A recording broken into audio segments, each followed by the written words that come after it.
Magandang umaga po sa inyong lahat. Ako po si Paulo. Isang 28 taong gulang na lalaking nagtatrabaho bilang team leader sa isang call center sa lungsod ng Naga. Mahigit 8 taon ko nang pinagkakakitaan ng ganitong uri ng trabaho. Bagamat nagtapos ako ng kolehiyo bilang guro, sa totoo lang ay mas gusto kong makisalamuha sa iba't ibang klase ng tao. Lalo na ang mga dayuhan. Natutuwa ako sa hamon ng pakikipag-usap sa kanila araw-araw kahit na nakaka-stress ito minsan. Ngunit para sa isang katulad kong sanay na sa puyatan at sigawan, wala itong epekto sa akin. Ngunit sa kabila ng nakakapagod na gawain, mahal ko ang aking mga kasamahan sa trabaho na para na ring pamilya ko. Kaya nang mag-aya sila ng team building sa bayan ng Pasakaw upang mag-relax at mag-bonding, walang pag-aalinlangan akong pumayag. Naisip namin gawin ito sa katangi-tanging bakasyon namin sa buwan ng Mayo. Kakaupo ko pa lamang bilang team leader ng panahong iyon. Kaya nais kong makilala ng husto ang aking mga tauhan sa isang hindi formal na pagtitipon.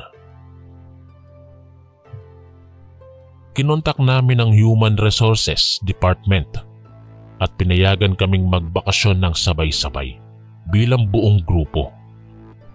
Inarkila namin ang isang jeep na pagmamay-ari ng pinsan ng isa sa mga kasamahan ko. Napagkasunduan din namin na walang magdadala ng mga nobya o asawa para talagang team building ang mangyayari. Dumating kami sa baybayin ng Pasakaw bandang 6:00 ng umaga. Mayroong ilan na late dumating at sumunod na lang sa amin. Pagdating doon, sinalubong agad kami ng mga tagapangasiwa ng bagong bukas na resort. Mura lang ang bayad sa entrance at cottage, kaya napakasaya naming lahat. Walang ibang bisita kundi kami lamang, kaya tahimik at payapa ang lugar. Perpekto ito para sa aming pagsasama-sama bilang magkakaibigan. Matapos mag-set up ng aming mga kagamitan at pagkain, nagsimula ang masayang kwentuhan at inuman. Ito ang pasimula ng aming makulay na bakasyon sa bayan ng Pasakaw. Marami pang mga kaganapan ang naghihintay sa amin sa mga sumunod na araw. Ngunit sa ngayon, sinusulit namin ang bawat sandali ng kasiyahan at katahimikan bago pa man dumating ang isang mapanganib na insidenteng babago sa amin magpakailanman. Pagkalipas ng ilang oras ng masayang kwentuhan at kainan, dumating na ang gabi. Marami sa amin ang medyo nalalasing na dahil sa mga inuming nagsalo-salo kami. Mag-aalas 11 na ng gabi nang magpasya ang karamihan na humiga na at matulog. Nagpaalam sina Alan at Mon na maglalakad-lakad lang daw saglit bago matulog. Wala akong narinig na umalma kaya hinayaan ko na lamang sila. Matapos makapag-ayos ng higaan, agad akong dinatnan ng antok dahil sa dami ng nainom kong alak. Malalim na ang tulog ko nang marinig ko ang malakas na sigaw at kaguluhan sa labas ng aming cottage. Biglang may nagbukas ng zipper ng aking tent at ginising ako. At nakita kong si Mon ang may gawa. Inistorbo niya ako sa pagkakatulog habang umiiyak at tinatawag ang aking pansin. TL, may nangyari po, sabi niya. Sa gulat at kalasingan ko, medyo nagalit ako. Ano bang nangyari? Tanong ko. Nanghina si Mon sa pagsasalita. Si Alan po. Tumigil siya saglit bago ipagpatuloy. Ano? Sabihin mo kung ano. Sigaw ko na hindi mapakali. Doon niya ikinuwento na nalayo sila ni Alan sa amin habang naglalakad. Biglang may lumabas na nilalang mula sa dilim at sinugod sila. Sa takot, tumakbo si Mon pabalik sa cottage at iniwan doon si Alan na inaatake ng halimaw. Nang marinig ko ito, agad akong tumayo at lumabas ng tent. Ginising ko ang dalawa pang lalaking kasama namin at sinabing may nangyaring masama kay Alan. Kumuha kami ng flashlight at tumakbo papunta sa baybayin kung saan nila nakita ang nilalang. Nang malapit na kami, narinig namin ang halinghing at daing ni Alan. Sumilip kami gamit ang flashlight at doon nakita ang isang makamandag na tanawin. Isang malaking nilalang na nakaluhod sa ibabaw ni Alan. Walang suot na kahit anong pananamit ang nilalang. Balot ito ng mahahaba at makapal na balahibo na kulay itim na halos nagmumula sa kadiliman. Pulang-pula rin ang kanyang mga mata na para bang ahas na handang manakmal ng biktima. May matatalim na pangil siyang tila ba ng isang hayop. Sa gulat namin, nataranta kami sandali. Pero mabilis akong nakapag-isip at nagsimulang maghanap ng mga batong maipupukol. Sinabihan ko ang dalawa kong kasama na gawin din iyon. Sabay-sabay kaming nagbato sa direksyon ng nilalang na patuloy lang sa pagkain kay Alan. Tinamaan siya ng ilang beses ng bato pero hindi agad tumitigil. Patuloy lang kaming bumabato hanggang sa mapilitan siyang lumayo sa katawan ni Alan. Humarap ito sa amin at nagmukhang galit na galit. Lumabas ang mga ngiping kasing talim ng pangil ng hayop. Hindi kami tumitigil sa pagbabato. Hinawakan ko na ang pinakamalaking bato na nakita ko at pinukol iyon sa nilalang. Napaurong na siya ng tuluyan at kumakapit sa isang puno. Biglang lumitaw ang mga pakpak sa kanyang likod at gumawa ito ng malakas na tunog na para bang nagbabanta sa amin. Sa lakas ng tunog at hangin mula sa kanyang pakpak, napaurong din kami. Nang makabawi, lihis na ang aming tingin sa punong kanyang kinakapitan. Pero biglang nawala na lamang ito na parang bula. Tinakbo namin si Alan at nakitang wala na siyang hininga. Doon na umamin si Mon na sila pala ni Alan ay magkarelasyon. Mahigit 1 taon na pala nilang tinatago ang kanilang relasyon dahil ayaw nilang malaman ng mga pamilya nila. Nalungkot at napaiyak ako sa sinapit ng aking kasamahan. Hindi ko lubos maisip na ganito ang magiging kwenta ng aming masayang bakasyon. Paano ko haharapin ang kanyang pamilya? Ano ang sasabihin ko sa kanila? Ngunit hindi ito ang oras para matakot. Kailangan ko pa ring maging matatag bilang leader ng grupo. Kaya't pinigilan ko ang luha at inutusan silang tumawag ng tulong. Bandang 5:00 ng umaga, dumating ang mga pulis at ambulansya upang kunin ang katawan ni Alan. Nasimulan na nito ang isang matinding pagsubok para sa amin. Maraming tanong at pagdududa ang hinaharap namin. Ngunit nanatili kaming matatag at nagkakaisa bilang magkakaibigan. Alam kong hindi magiging madali ang hamong ito, ngunit kakayanin namin ito ng sabay-sabay. Pagkarating ng mga pulis, agad kaming tinanong. Gusto nilang malaman ang buong kwento at detalye ng nangyari kay Alan. Sinabi namin sa kanila ang totoo na inatake siya ng isang misteryosong nilalang na tila hayop o siguro'y halimaw. Ngunit hindi sila naniniwala sa aming sinasabi. Akala nila gumagawa lang kami ng palusot para sa krimen na yun. Bagamat pinalaya kami ng mga pulis, alam naming patuloy pa rin ang investigasyon laban sa amin. Tinuring pa rin kaming mga sospek sa kaso ni Alan. Nakapanlulumo ang nangyari. Nakasakay kami pa uwi sa Naga na tahimik at malungkot ang lahat. Puro hikbi at bulong ang maririnig mo sa loob ng jeep. Marami sa amin ang nakatulala lang. Nag-iisip kung paano nangyari ang trahedyang iyon nang hindi namin namamalayan. Ako mismo ay hindi makapaniwala sa sinapit namin. Bilang leader ng grupo, nararamdaman kong kasalanan ko ang lahat. Sana'y hindi ko sila pinayagang pumunta sa hindi pamilyar na lugar.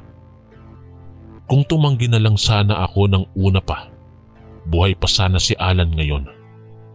Sa dami ng pagsisisi, parang sasabog ang aking dibdib. Ngunit wala na ang lahat ng mga sana. Patay na si Alan at walang sino man ang makapagbabalik sa kanya. Kailangan kong harapin ang galit at sama ng loob ng kanyang pamilya. Alam kong hindi nila ako mapapatawad kaagad. Marahil ay galit sila sa akin dahil ako ang responsable sa team building na yon. Ngunit sa kabila ng lahat, kailangan kong manatiling matatag sa harap ng problema. May 12 pang buhay na aking inaalagaan na nangangailangan ng aking gabay at lakas ng loob. Kahit na nasugatan kami ng malalim, hinding-hindi ko iiwanan ang aking mga tauhan. Sila na lamang ang natitirang pamilya ko ngayon. Ang pinakamasakit, hindi namin alam kung makakamit pa ang hustisya para kay Alan. Sino ba naman ang maniniwala sa kwento namin tungkol sa isang halimaw? Walang ebidensya na mailalahad. Maaaring isipin ng iba na iniimbento lang namin ang mga pangyayari para itago ang totoong nangyari kay Alan. Ngunit alam namin sa aming mga puso na totoo ang sinapit namin. Naranasan namin ang takot na dulot ng nilalang na yon. At hinding-hindi namin makakalimutan ang mukha nitong nangangalit habang pinapatay si Alan ng walang habag. Kahit na hindi kami pinaniniwalaan ng iba, patuloy naming ipaglalaban ang katotohanan. Hindi importante sa amin kung anong tingin nila. Ang mahalaga, alam namin kung ano ang nangyari. At kahit matagal ito, pipilitin pa rin namin na hanapan ng hustisya para sa aming kaibigan. Dahil alam ng puso namin na totoo ang sinapit namin at patuloy na binabagabag kami ng alaala ng nilalang na yon magpahanggang ngayon. Kaya't patuloy kaming magkakapit-bisig bilang magkakaibigan sa ngalan ni Alan at ng katotohanan. Pagbalik namin sa Naga, dumating ang pinakamalungkot na bahagi, ang pagharap sa pamilya ni Alan. Hindi ko alam kung paano sasabihin sa kanila na namatay na ang kanilang mahal sa buhay. Paano ko ipapaliwanag na minsan lamang naming inalisan ng tingin si Alan at nasawi na siya pagbalik namin. Pero kailangan kong gawin ang tungkulin ko bilang leader ng grupo. Kaya't isinugal ko ang lahat at humarap sa galit ng kanyang mga magulang. Sa simula'y hindi nila maintindihan ang sinasabi ko. Ngunit nang sabihin kong patay na ang kanilang anak, nagwala sila sa puot. Paano namatay ang anak ko? Wika ng kanyang ina. Bakit niyo siya iniwan? Sa bawat salitang lumalabas sa kanila, para akong tinatadyakan ng libu-libong beses. Alam kong karapat-dapat lamang ang galit nilang iyon para sa akin. Kaya tinayaan ko silang murahin ako sapagkat alam kong kailangan nilang malaman ito. Ngunit sa kabila ng puot, nagawan ko pa ring ipaliwanag ng maayos kung ano ang nangyari. Sinabi ko sa kanila na minsan lamang naming iniwan si Alan, ngunit nang bumalik ay atakado na siya ng isang misteryosong nilalang. Hanggat maaari, inilahad ko ang lahat ng detalye upang maunawaan nila. Sa huli ay unti-unti nilang naiintindihan ang aming kwento. Bagamat galit pa rin sila, naging malumanay na ang kanilang pakikitungo. Marahil na rin sa awa nila sa aming kalagayan. Ang binatilyong nagsisisi at nagdadalamhati sa nawalang kaibigan. Matapos ang ilang linggo, dumating ang araw ng libing ni Alan. Isang maulap at malamig na umaga yon na para bang sinasalamin ang aming kalungkutan. Dumalo ang buong pamilya at mga kaibigan niya. Kami rin ay naroroon upang sa huli ay makapagpaalam. Nang ilibing na siya ng tuluyan, doon ko lang naramdaman ang bigat ng pagkawala niya. Parang kahapon lang ay kasama ko siya. Ngunit ngayon, wala na siya. Hindi ko mapigilang umiyak habang pinagmamasdan ng kanyang himlayan.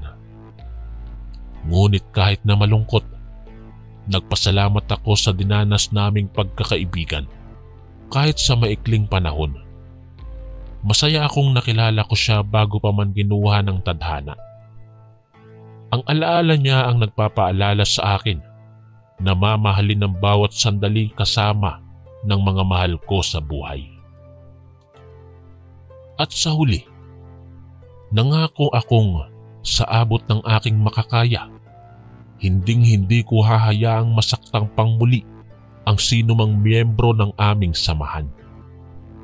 Gagawin ko ang lahat upang pangalagaan sila dahil iyon ang nararapat para kay Alan bilang isang mabuting kaibigan. Matapos ang libing ni Alan, unti-unting bumalik sa dati ang aming pamumuhay. Ngunit sa kabila nito, hinding-hindi na magiging tulad ng dati para sa akin. Palagi ko nang dadalhin ang alaala ng nawalang kaibigan. Palagi ko nang mararamdaman ang pagsisisi sa desisyong mag-outing sa hindi pamilyar na lugar. Araw-araw, dinadalaw ako ng mga tanong. Sana, hindi na lang kami pumunta roon. Sana, hindi ko sila pinayagan na magpakalayo ng mag-isa. Kung may magagawa lamang akong pagbalik ng panahon, ibabalik ko ang lahat para lang maisalba si Alan. Ngunit wala nang magagawa ang mga sana ko. Ang nakaraan ay nakaraan na. Ang mahalaga, kailangan kong harapin ng buong tapang ang hinaharap. Alam kong hindi madaling kalimutan ang nangyari. Ngunit unti-unti kong kinakaya para sa ikabubuti ng lahat. Ang pinakamahirap, hindi pa rin mawala ang takot na nadulot ng nilalang na yon. Madalas, gigising ako sa hating gabi dahil sa masasamang panaginip. Naririnig ko ang kanyang pangangalit habang nilalapas si Alan ng walang habag. Minsan naman, tila ba kumakapit siya sa aking liig habang ginugutay-gutay ang aking laman. Ngunit nagagawan ko pa ring labanan ng takot na yon. Sa tuwing naaalala ko si Alan, naaalala ko rin ang responsibilidad ko sa natitirang miyembro ng grupo. Sila na lamang ang nagbibigay saysay sa aking buhay, kaya't patuloy akong lumalaban para sa kanila. Kahit hindi man kami pinaniniwalaan ng iba, walang makapagbabago sa aming naranasan sa isang nilalang nawari galing sa kadiliman. Patuloy naming ipaglalaban ang alaala ni Alan hanggat may hininga pa kami. At patuloy naming hahanapin ng katarungan para sa kanya kahit gaano pa ito kahirap. Sa huli, ang mahalaga ay natutunan namin ang aral na dapat pumili ng ligtas at pamilyar na lugar kapag magsasama-sama. Mas mainam na maging maingat kaysa pagsisihan ng anumang masamang pangyayari. At habang nagkakaisa kaming magkakaibigan, naniniwala akong malalampasan din namin ang trahedyang ito. Patuloy kaming magsasama at magkakapit-bisig alang-alang kay Alan at sa aming pagkakaibigan. Hanggang dito na lang po mga kaistorya ang aking kwento. Ako po si Paulo, ang inyong kaistorya. Magandang araw po sa inyong lahat. Ako po si Mylene Santos, 25 taong gulang at isang simpleng housewife sa Barangay Talahiban sa lungsod ng Imus, Cavite. Nais ko pong ibahagi sa inyo ang isa sa mga kakaibang karanasan ko noong bago pa lamang kaming kasal ng aking asawa. Simula po noong maging full-time housewife ako, lagi na akong nabibiyayaan ng mga kakaibang panaginip tuwing gabi. Sa panaginip na yon, nakikita ko ang aking sariling naglalakad sa isang madilim at malungkot na daan. Walang bituin at walang ibang tao maliban sa akin. Sa una ay tahimik lang ang paligid. Pero habang patuloy akong naglalakad, unti-unting lumalakas ang tunog ng mga yapak ko. Nagsisimula ring manginig ang aking mga tuhod. Hinihila ako ng takot pabalik ngunit pinipilit kong magpatuloy. Biglang may malakas na ugong na umalingaw-ngaw. Nilingon ko ang aking paligid, ngunit wala naman akong nakita. Muli ay may malakas na ugong.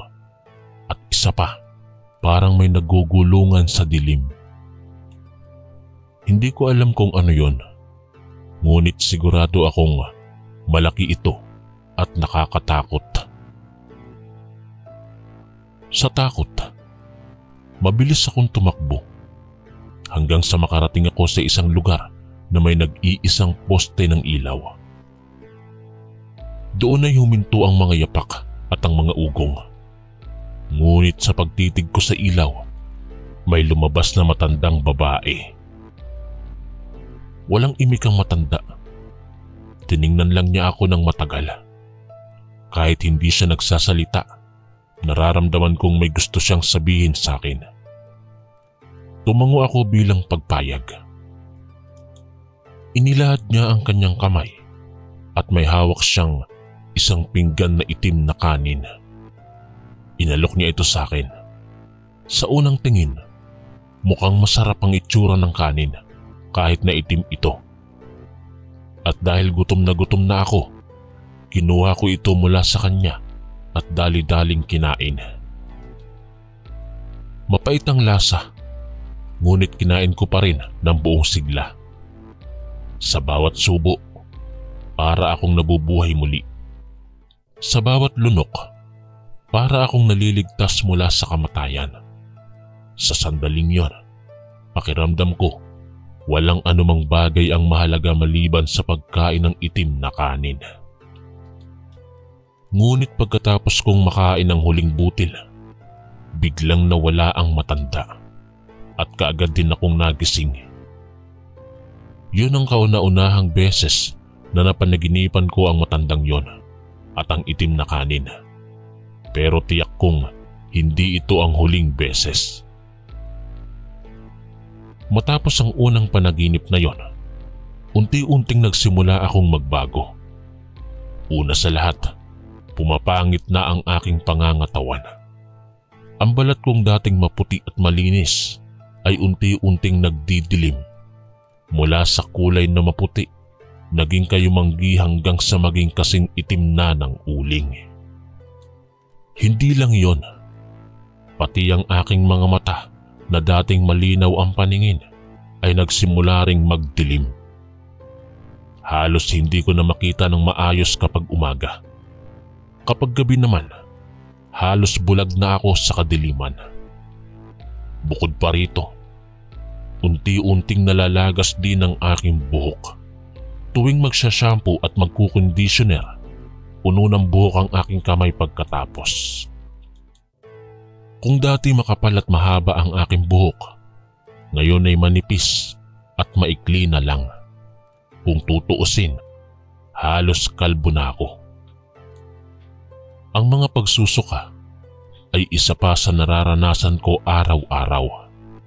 Sa umaga, kapag kagising ko lang, bigla na lamang akong nauutot. Pero sa halip na hangin ang lumabas, itim na langis ang lumalabas sa akin. Ang baho nito ay katulad ng nabubulok na lamang loob. Pasintabi po sa mga kumakain. Ramdam ko ring humihina ang aking pang-amoy. Kahit na mabaho ang aking pagsusuka, hindi ko ito maamoy. Pati ang amoy ng mga pagkain, nawawala na sa aking pang-amoy. Gayon din ang aking pandinig. Kung dati malinaw kong naririnig ang bawat tunog, ngayon ay para na akong bingi. Malabo at malayo ang pandinig ko. Kahit na sumisigaw sa harap ko ang aking asawa, halos hindi ko na siya marinig. At higit sa lahat, nawawala na ang aking gana sa pagkain. Kahit na masarap ang ulam, ayaw ko nang kumain. Kapag pinipilit akong kumain ng asawa ko, naiihi at naduduwal ako. Para bang may lumalason sa aking tiyan tuwing kumakain ako ng normal na pagkain. Sa halip, lagi ko na lang naiisip ang itim na kanin mula sa panaginip. Gusto kong makatikim ulit ng mapait na lasa nito. Gusto kong malunok ang bawat butil nito. Para bang iyon lamang ang makakapagpabusog sa akin. Kaya tuwing gabi, inaasahan ko nang makitang muli ang matandang babae sa panaginip ko. Hinihintay kong maibigay niya uli sa akin ang itim na kanin. At kapag nangyari yon, siguradong magiging masaya ulit ako. Siguradong mabubusog ulit ako. Ngunit magdamag akong naghihintay, pero hindi dumadating ang panaginip. Tuloy nagigising akong gutom at nanghihina. At ang unang gagawin ko pa rin ay ang sumuka ng itim na langis.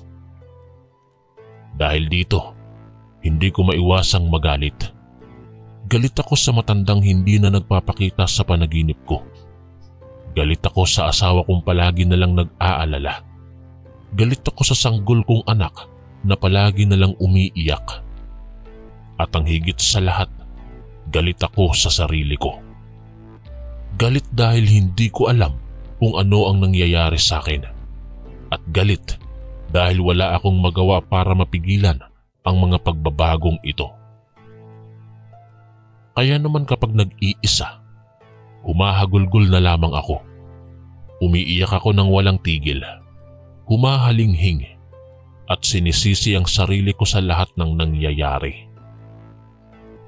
Ngunit sa tuwing naririnig kong umuuwi ang aking asawa, agad akong tumitigil sa pag-iyak. Pinipilit kong ngumiti at sabihing, okay lang ako. Hindi ko kayang sabihin sa kanya ang totoo. Natatakot akong iwanan niya ako dahil sa mga pagbabagong ito. Kaya kahit na nasasaktan ako, iginigiit kong okay lang ako. Ngunit alam kong hindi na ako okay. At kailangan kong humanap ng solusyon bago tuluyang mawala ang aking dating sarili. Dahil sa pangambang mawala na ng tuluyan ng aking asawa, napagdesisyonan kong sabihin na sa kanya ang tungkol sa mga misteryosong nagbabago sa akin. Una siyang nagulat nang makita ang aking bagong anyo. Bakit ka nagkaganyan? Tanong niya sa akin. Doon ko na sinimulang ikwento ang tungkol sa panaginip at sa matandang nagbigay ng itim na kanin. Ibinalita ko rin sa kanya ang tungkol sa paulit-ulit na pagsusuka at pagkawala ng panlasa ko.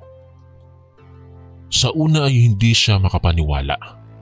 Akala niya, sinasabi ko lang ito upang pagtakpan ng isang malubhang sakit. Ngunit nang makita niya ang mga luha ko habang nagsasalita, doon niya naintindihan na totoo ang sinasabi ko. Kaya naman dinala niya ako sa doktor upang mapatingnan.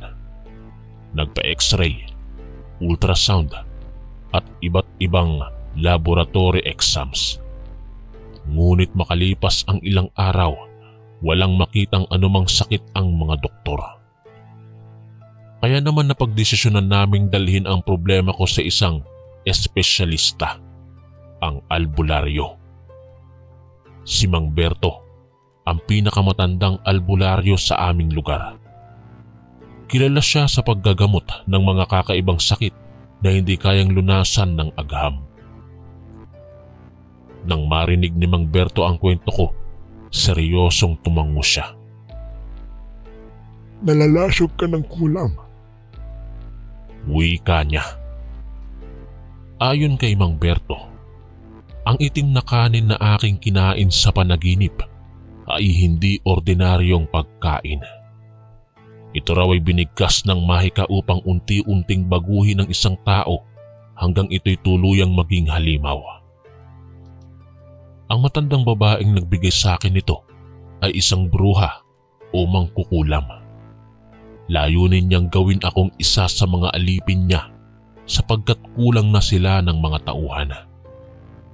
Ang itim na kanin ng paraan upang kontrolin ang isip at katawan ko. Kaya ka nawawalan ng gana sa pagkain dahil gusto ka nilang tuluyang baguhin. Paliwanag ni Mang Berto.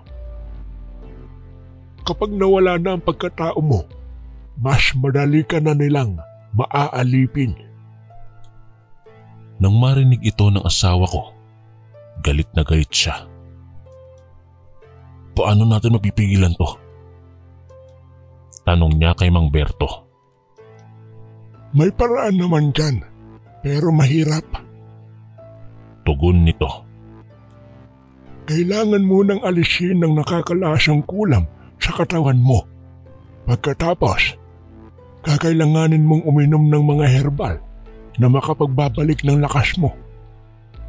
Mahaba ang proseso, ngunit kung matyaga kayo, gagaling din ang iyong asawa. Kahit mahirap, umayag kaming subukan ng paraang ito.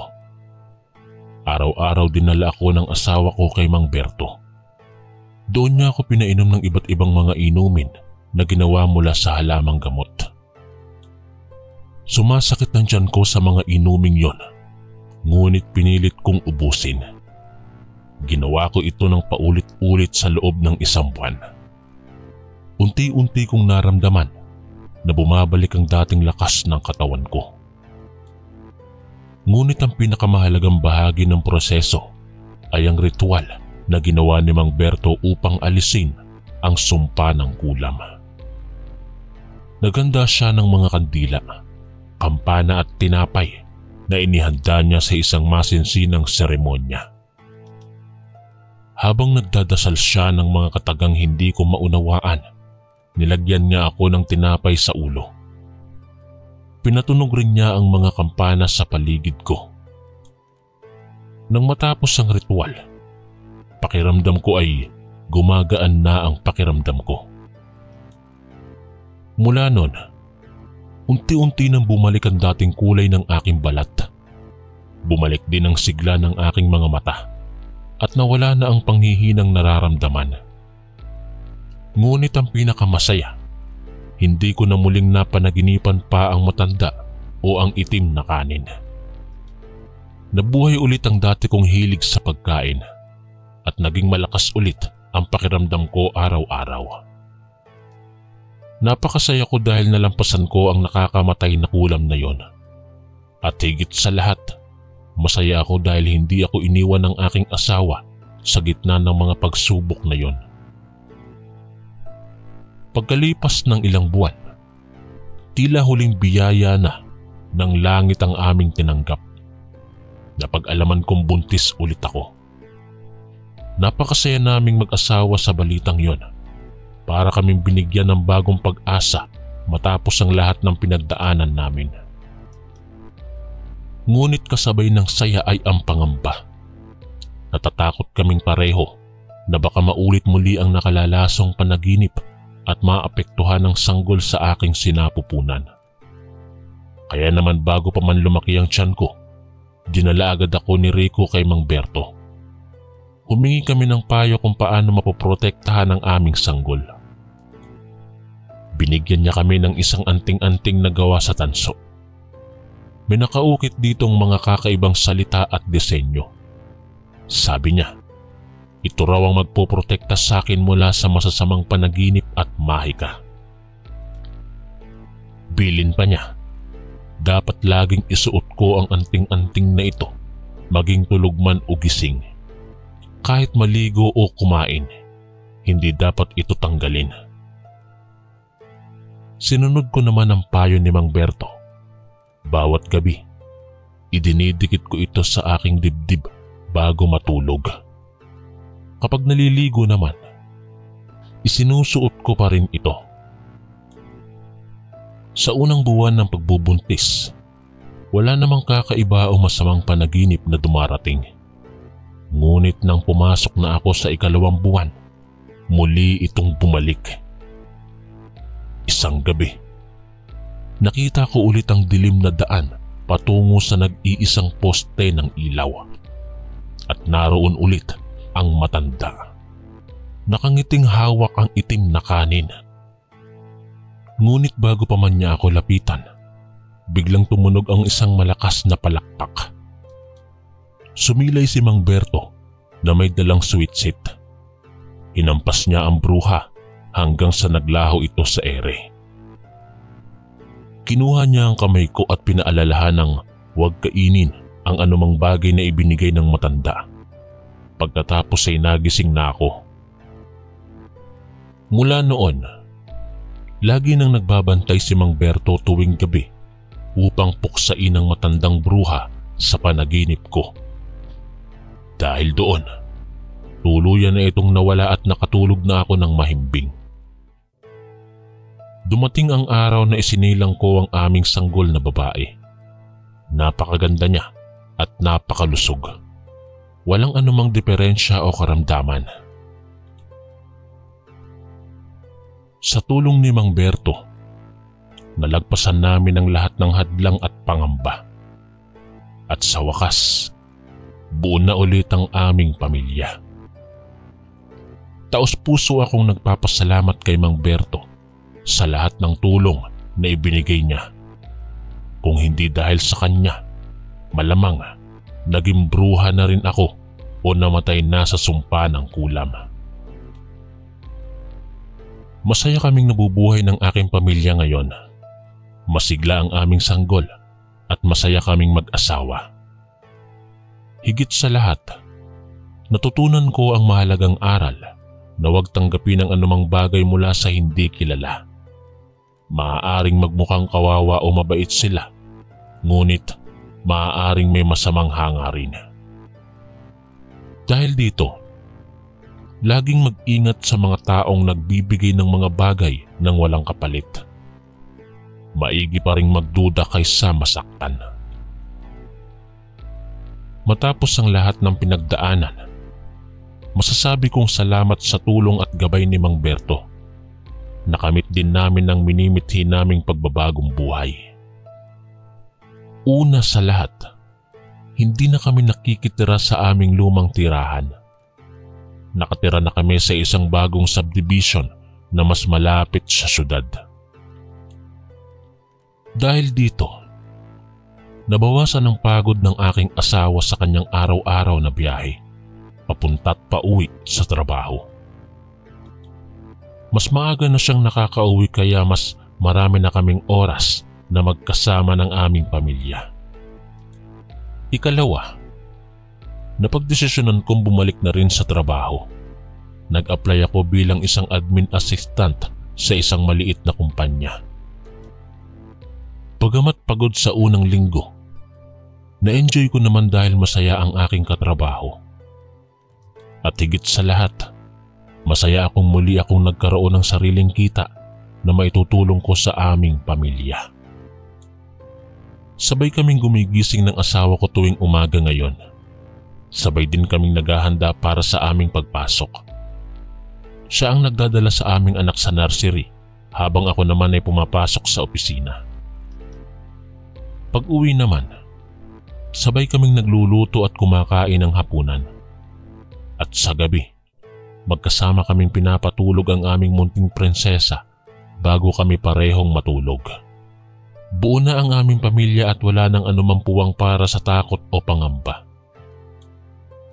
Sa tulong ng aming matyagang albularyo, nanaig kami laban sa anumang uri ng kasamaan. Napatunayan namin na mas malakas ang liwanag kumpara sa dilim at mas malakas ang pagmamahal kumpara sa puot. Kaya't sa mga nakararanas ng kahirapan, huwag mawalan ng pag-asa. Magtiwala at manalig lang, darating din ang liwanag pagkatapos ng dilim. Sa mga nabibighani ng masama, mag-ingat at huwag bastang tanggapin ang anumang alok ng hindi kilala. Maigi pa ring magduda ng kaunti kaysa sa magsisi sa huli. At sa mga nawawalan na ng pag-asa, isipin na lang, kung nagawa namin ni Mang Berto, kaya din ninyo. Huwag sumuko at magpatuloy lang. Ang buhay ay parang dagat, may alon at may pagsambulat. Ngunit kung matatag ka sa gitna ng unos, makakaabot ka rin sa tinatagpong baybayin. Kaya't sa lahat, manatili lang tayong matatag at patuloy na magpursigi tungo sa liwanag. Hanggang dyan po mga kaistorya. Maraming salamat po. Hello po Kuya Chris. Ako po si Arnel, isang simpleng empleyado ng isang kumpanya sa Maynila. Matagal ko nang kinakasama si Elaine na galing sa Davao. Napagpasya naming dalhin siya pabalik doon upang maipakilala ako sa kanyang inang nang mag-isa lamang na naninirahan doon. Naisipan naming bumiyahe papuntang Davao sa eroplano. Ito ang unang pagkakataon na sasakay ako ng eroplano, kaya medyo kinabahan ako. Pagdating doon, ay may sundo sa amin, papunta sa kanilang probinsya. 3 oras ang biyahe namin. Sa daan, napagmasdan ko ang mga nayon at kabundukan. Malayo ito sa Maynila kung saan sanay akong nakatira. Nang makarating kami sa bayan nila Elaine, bumaba kami sa isang puok na may maraming nakaparadang tricycle. Sumakay kami sa isa rito na tumulong sa amin na dadalhin ang aming mga gamit. Mga kalahating oras ang biyahe bago kami bumaba sa harap ng isang bahay na kulay puti at may malawak na bakuran. May mga alagang hayop sila rito gaya ng baboy at manok. Nang makita ni Elaine ng kanyang ina, agad siyang niyakap nito. Matagal na panahong hindi sila nagkita. Habang nagkukumustahan sila, ako naman ay tinititigan ng ina ni Elaine. Para siyang isang matandang lola sa itsura. Tila nakakatakot ang kanyang tingin kaya naramdaman ko ang kabang namuo sa aking dibdib. Nang makapasok na kami sa loob ng bahay, napansin ko agad na madilim ito. Walang masyadong gamit o dekorasyon maliban sa upuan sa sala. Kakaiba ang pakiramdam ko rito. Ngunit pinilit kong ipakilala ang sarili at humingi ng basbas para sa aming kasal ni Elaine. Tumango lamang ang kanyang ina at umalis sa sala. Hindi ko alam kung payag ba siya o hindi. Sa mga sumunod na araw, napansin ko ang iba't ibang kakaibang ugali ng ina ni Elaine. Palagi itong nakaitim at nakaputi habang naglalakad sa bahay na parang multo. Madilim lagi ang paligid dahil ayaw buksan ng mga ilaw maliban sa aming silid. Tahimik din ito palagi at halos hindi nagsasalita kahit na kinakausap siya. Kapag kumakain kami, wala ito sa hapagkainan. Minsan, habang kumakain, nararamdaman kong may nakatingin sa akin mula sa dilim. Ngunit walang nandoon kapag nililingon ko. Kinakabahan ako ngunit pinipilit kong tanggapin dahil ina ito ni Elaine. Isang gabi, nagising ako ng madaling araw dahil kailangan kong umihi. Napansin kong nakabukas ang pinto ng silid ng ina ni Elaine, ngunit wala ito roon. Nang lumabas ako ng bahay upang hanapin, nakita ko itong lumilipad mula sa bubungan habang may bitbit na ulo ng usa. Nilalantakan niya to, ang ulo na parabang isang halimaw. Natakot ako ng husto dahil napag-alaman kong aswang pala ang aking magiging biyenan. Agad akong tumakbo pabalik sa loob ng bahay at pumasok sa aming silid. Ginising ko si Elaine upang ipaalam ang nakita ko. Sabi niya na alam niya na noon pang bata pa lamang siya na aswang na ang kanyang ina. Ngunit mabait daw ito at hindi pumapatay ng tao. Naghahanap lang ito ng makakain sa gubat para mabuhay. Nabigla ako sa katotohanan, subalit ito ay unti-unti ko ring tinanggap. Sa mga sumunod na araw, sinubukan kong kilalanin ang ina ni Elaine. Kahit natatakot pa rin ako. Tahimik akong sumasama kapag nag-aalaga ito ng mga baboy sa kulungan sa labas ng bahay. Hindi man ito nagsasalita sa akin, ramdam kong unti-unti na rin nagtitiwala sa akin. Isang hapon, habang nagpapakain kami, bigla niya akong kinausap. Sinabihan niya ako na huwag kong sasaktan o paiiyakin si Elaine at mananagot ako sa kanya. Nangako naman ako sa kanya na hinding-hindi ko gagawin yon. Mula noon, naramdaman kong medyo kinakausap na niya ako kahit pa isa-isa lamang ang mga salita niya.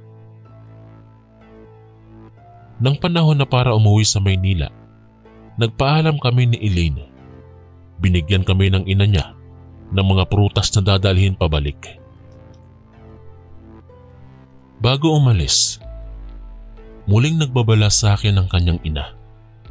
Tumango ako bilang pagsang-ayon sa aking pangako na hinding-hindi ko sasaktan at paiiyakin si Elaine.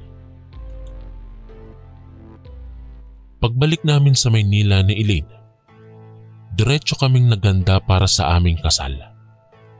Masayang-masaya kami dahil malapit na naming makamit ang pangarap namin sa buhay na maging mag-asawa. Nagsagawa kami ng simpleng seremonya kasama ng aming mga malalapit na kaibigan. Kahit wala ang ina ni Elaine, mahalaga sa amin na magpakasal na. Sa simula'y nalungkot si Elaine dahil nais sana niyang makasama ang kanyang ina. Ngunit nagawa niya rin itong tanggapin. Alam kong mahirap para sa isang aswang na makisalamuha sa maraming tao. Matapos ang seremonya at salo-salo, dumiretso kami sa aming bagong tahanan. Nakahanap kami ng murang apartment na sapat na sa aming dalawa habang nag-iipon para sa sariling bahay. Masayang-masaya kami ni Elaine sa bagong yugto ng aming buhay bilang mag-asawa. Sa mga sumunod na buwan, nagsimula na kaming magtrabaho at magsipag upang makaipon. Gusto naming bilhin ang sarili naming bahay sa lalong madaling panahon. Gayon din, plano din namin na magkaroon ng mga anak. Isang gabi, bigla akong nagising nang marinig ang malakas na tunog sa labas ng aming apartment. Tila may malaking ibon na lumilipad at humahampas sa bintana namin. Kinabahan ako at naisip kong aswang ito. Dali-daling tumayo ako upang tingnan ang nangyayari. Nang lumabas ako ng pintuan, nakita ko ang aking biyenan na nakalutang sa hangin at gumagawa ng ingay sa pagaspas ng kanyang malalaking pakpak. Nabigla ako, ngunit naalala ko kaagad na aswang nga pala siya, kaya kayang-kaya niya ang ganitong bagay. Tinanong ko siya kung bakit siya narito. Sabi niya, nais lamang niya akong bisitahin at tingnan kung masaya kami ni Elaine. Napangiti ako dahil kahit paano'y nag-alala din siya sa amin. Pinapasok ko siya sa loob ng aming apartment at inalok ng maiinom. Umupo siya sa sala at tahimik lang na nagmasid sa paligid. Maya-maya ay lumabas na si Elaine mula sa kwarto at gulat na gulat nang makita niya ang kanyang ina. Agad silang nagyakapan at nagsimulang magkwentuhan. Masaya akong nakitang muli silang magkasama. Inanyayaan namin siyang tumuloy ng ilang araw para makapagbanding sila ni Elaine. Pumayag naman siya. Tuwing gabi, umaalis siya upang mangaso ng hayop sa gubat at bumabalik siya kinabukasan na. Hindi na ako takot o nandidiri sa kanya dahil alam kong ganito lamang ang paraan niya ng pamumuhay bilang isang aswang. Unti-unti ko siyang nakilala at naging komportable na ako sa kanya. Maya-maya'y nagpaalam na rin siya dahil kailangan na niyang bumalik sa Davao. Malungkot man, naiintindihan namin ni Elaine. Nagpaalam kami ng maayos at sinabing maligayang pag-alis. Bago siya umalis, muling nagbabala sa akin ng aking biyenan. Nangako ulit ako sa kanya na hinding-hindi ko sasaktan o paiiyakin si Elaine. Matapos noon ay umalis na siya. Masaya kaming nakabalik na ang ina ni Elaine sa kanilang probinsya. Ramdam namin ang pagmamahal nito sa kabila ng kanyang kalagayan bilang isang aswang. Patuloy kaming nagtatrabaho ng masikap at nag-iimpok para sa aming magiging pamilya. Matapos ang ilang taon, nabuo na ang aming pamilya nang isilang namin ang aming unang anak na isang batang babae. Napakasaya naming mag-asawa sa pagdating ng bagong sanggol. Masigla at malusog siyang baby, kaya napakaswerte namin. Sa tuwing nag-iisip ako tungkol sa aming anak, naaalala ko rin ang aking biyenan. Naisip kong imposibleng makita nito ang kanyang apong babae dahil sa kalagayan nito bilang isang aswang. Malungkot man, wala akong magagawa kundi tanggapin ang katotohanang hindi sila magkikita ng aking anak. Isang gabi, gising na gising ang sanggol namin at patuloy na umiiyak. Sinubukan naming patahanin ni Elaine, ngunit nagwawala lang lalo. Biglang may malakas na tunog sa labas ng aming bahay. Tila may malaking ibon na dumapos sa aming bubong. Alam ko agad kung sino yon. Paglabas ko ng bahay, nakita ko ang biyenan kong aswang na nakatayo sa gitna ng aming bakuran. Kaagad ko siyang pinapasok at sinabi ang nangyayari sa sanggol namin. Gusto yatang makita ng aking biyenan ng kanyang unang apo, kaya nagpunta ito. Pumasok siya sa silid at dahan-dahang nilaro ang sanggol. Sa aking pagtataka, biglang tumahan ito sa kanyang lola. Napangiti ako sa eksenang iyon. Kapansin-pansin ang pagmamahal ng isang lola sa kanyang unang apo. Kahit na iba ang anyo niya, ramdam na ramdam ang pagmamahal para sa sanggol. Buong magdamag na inalagaan ng aking biyenan ng apo. Kinabukasan, masiglang gumising ang sanggol. Napakasaya namin dahil nakatulong ang biyenan ko para mapatahan ito. Bago siya umalis, hawak-hawak pa rin ito ang sanggol habang maingat na pinagmamasdan ng mukha nito. Matapos nung gabi na iyon, Paminsan-minsan ay dumadalaw ang aking biyanan upang bisitahin ang apo niya. Tuwing gabi lang siya nagpapakita. Nang biglang may marinig na tunog sa labas ng bahay namin. Kahit hindi siya ordinaryong lola, malaki ang pasasalamat namin dahil nagmamahal siya sa aming anak. Sa paglipas ng panahon, dumami na ang aming anak. 4 na silang magkakapatid na mga batang babae. Tuwing may bagong sanggol, siguradong dadalawin ito ng aking biyanan. Para sa kanya, mahalaga na makilala niya ang bawat apo kahit hindi man siya nakatira sa amin o nakakasama araw-araw. Isang gabi, hindi na bumalik ang aking biyanan matapos bisitahin ng mga apo.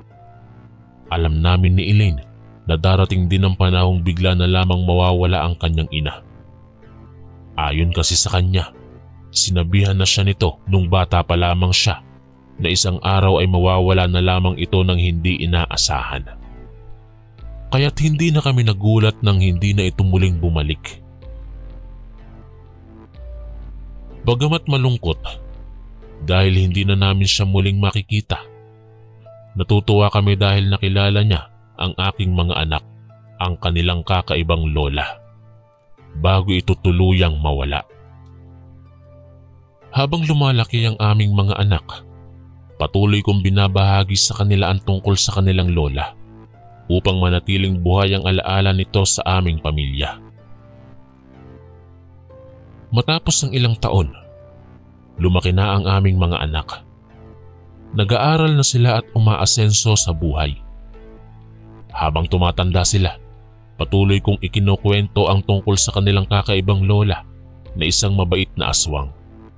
Mahal na mahal sila nito kahit hindi sila madalas nakakasama. Isang gabi, habang nagkukwentuhan kami ng mga anak ko, biglang nagtanong ang aking bunso kung posible bang bumalik ang kaluluwa ng kanilang lola. Napaisip ako sa tanong ng aking anak. Sa totoo lang, hindi ko alam ang sagot doon. Wala akong alam tungkol sa mundo ng mga aswang pagkatapos mamatay. Kinabukasan, habang nagluluto ako ng hapunan, ay biglang may malakas na ingay sa labas ng bahay namin. Parang may malaking ibon na humahampas sa bubong. Agad kong naisip na imposible namang bumalik ang kaluluwa ng aking biyanan. Siguro ay isa namang ibang aswang ang dumaan lang. Ngunit nang lumabas ako upang tignan, gulat na gulat ako nang makita kong muli ang aking biyanan. Siya nga iyon. Kamukha nung huli kong makita. Nagtaka ako kung paano ito nangyari. Ngunit masaya akong makita siyang muli. Kaagad ko siyang tinanong kung bakit ngayon lang siya bumalik matapos ang maraming taon. Sabi niya na minsan lang daw nagkakaroon ng pagkakataong bumalik ang kaluluwa ng mga aswang upang makapiling muli ang kanilang mahal sa buhay. Ito raw ay ang espesyal na pagkakataon para makita niya muli ang kanyang mga apo bago tuluyang mawala. Ipinakilala kong muli ang aking mga anak na ngayoy matatanda na rin. Naiiyak ang aking mga anak sa tuwa na makilala ang kanilang lola. Masayang masaya sila na makasama ito kahit saglit na panahon lamang. Kinuwento ng aking mga anak ang tungkol sa kanilang buhay, kung saan sila nag-aral o nagtatrabaho at kung paano sila nakakasurvive araw-araw. Natutuwa ang aking biyanan habang nakikinig sa kwento ng mga apo niya. Gabi-gabi ay dumadalaw ang aking biyanan habang nasa mundo pa ang kanyang kaluluwa. Lagi siyang kumukuha ng prutas o pagkain mula sa gubat na dala para sa aming pamilya. Kapag umaga, mawawala na siya hanggang sa sumunod na gabi. Bawat sandali ay sinusulit namin ng aking pamilya kasama ang aking biyanan. Alam naming limitado lang ang panahon bago ito tuluyang mawala. Kaya ginagawa namin ang lahat para masaya ang bawat oras namin. Pagkatapos ng isang linggo, isang umaga nun, ay hindi na bumalik ang aking biyenan. Alam naming tapos na ang maikling panahon ng pagbalik nito. Masaya kaming nakapiling muli siya kahit papano. Natutunan ng aking mga anak na mahalin ang kanilang kakaibang lola at ang mahalagang aral ay maging bukas ang isipan sa mga taong iba sa atin. Matapos ang ilang dekada, naging lolo na rin ako. Masaya ako't natutuwa sa aking mga apo habang pinagmamasdan silang lumalaki at nag-aaral. Lagi ko silang kinukwentuhan tungkol sa kanilang kakaibang lola na isang mabait na aswang. Isang gabi, habang nagkukwento ulit ako sa aking mga apo, bigla akong napaisip. Ang kwento ko noon sa aking mga anak ay totoo, ngunit marahil sa mga apo ko ay isa na lamang itong katang-isip o kwentong bayan. Baka akalain nilang guni-guni ko lang ang aking biyenan. Naisip kong hindi na mahalaga kung maniniwala sila o hindi sa aking kwento. Ang mahalaga ay natutunan nilang maging bukas ang isipan sa mga taong iba. Gaya ng hinayaan akong pumasok at makilala ang aking biyenan noong pang panahon ko. Kahit anong anyo o itsura ng isang tao, maaaring may mabuting kalooban din sila gaya ng ibang normal na tao. Huwag husgahan agad ang iba dahil sa kanilang kaibahan. Tulad ng aking biyenan, kakaiba man siya, minahal niya kami ng tapat bilang pamilya. Habang tumatanda ako, patuloy kong binabahagi ang aking karanasan sa aking mga apo upang matuto silang makisalamuha sa iba't ibang uri ng tao. Hinihikayat ko silang maging mapagmahal at bukas ang isip sa lahat. Kahit hindi sila makilala ng kanilang lola, inaasahan kong matututunan nilang mamahalin ang bawat isa sa pamilya namin. At sana'y maalala nila ang aral mula sa kwento ng kanilang kakaibang lola na huwag maging mapanghusga agad sa mga taong kaiba sa atin. Maaaring may mabubuting kalooban din sila na dapat nating pahalagahan. Ngayon ay tuwing naaalala ko ang aking biyenan, napapangiti ako. Salamat sa kanya at sa aral na naiwan niya. Natutunan kong tanggapin ang mga taong iba at patuloy kong ibabahagi ang aral na iyon sa aking mga kaapu-apuhan hanggat may buhay pa ako. Hanggang sa muli, ako po si Arnel, ang inyong kaistorya.